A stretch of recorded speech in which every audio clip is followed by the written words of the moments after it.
Hello dear friends, आज की जो कहानी है वो है गुलाब का घमंड। तो चलिए कहानी शुरू करते हैं। बसंत ऋतु में जंगल के बीचों बीच लगा गुलाब का पौधा अपने फूलों की सुंदरता पर इठला रहा था। पास ही लगे चीड़ के कुछ पेड़ आपस में बातें कर रहे थे।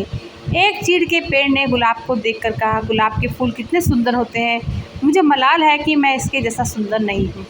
मित्र, उदास होने की आवश्यकता नहीं, हर किसी के पास सब कुछ तो नहीं हो सकता। दूसरे चीड़ के उसकी इस बात का उत्तर दिया। गुलाब ने उनकी बातें सुन ली और उसे अपनी सुंदरता पर गुमान हो गया। वह बोला, इस जंगल में सबसे सुंदर मैं ही हूँ। तभी सूरजमुखी के फूल ने उसकी इस बात पर आपत्ति जताते हुए कहा, तुम ऐसा कैसे कह सकते हो? इस जंगल में बहुत सारे सुंदर फूल हैं और तुम बस उनमें से एक हो।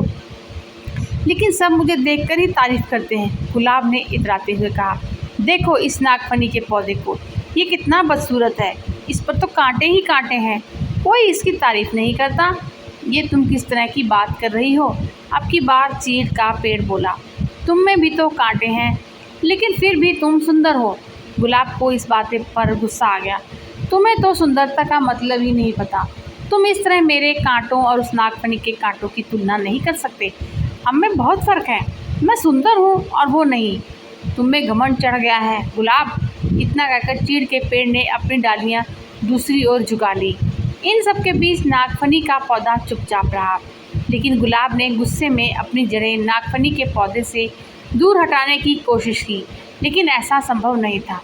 कुछ देर प्रयास करने के बाद गुलाब ने चिढ़कर नागफनी के पौधे से कहा, तुम एक निरर्थक पौधे हो, तुम में न सुंदरता है न ही तुम किसी काम के। मुझे दुख है कि मुझे तुम्हारे पास रहना पड़ रहा है।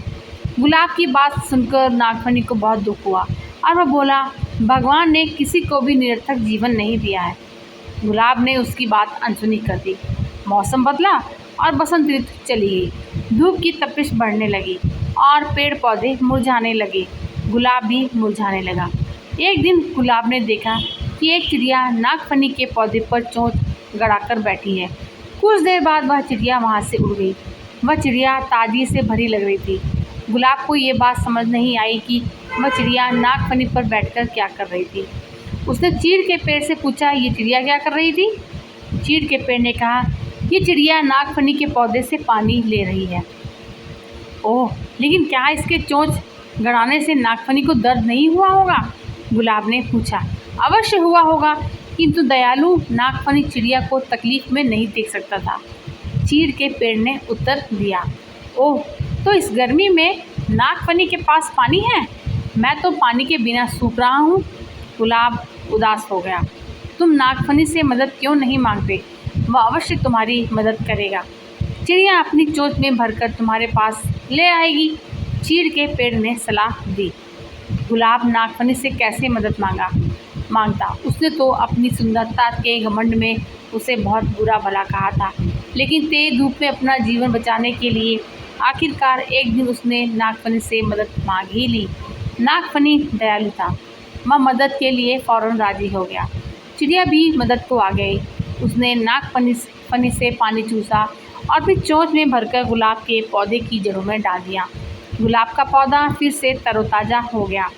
गुलाब को समझ आ गया था कि किसी को देखकर उसके बारे में राय नहीं बनानी चाहिए। उसने नागफनी से माफ़ी मांगी। तो कहानी सुनने के लिए आपका बहुत बहुत शुक्रिया।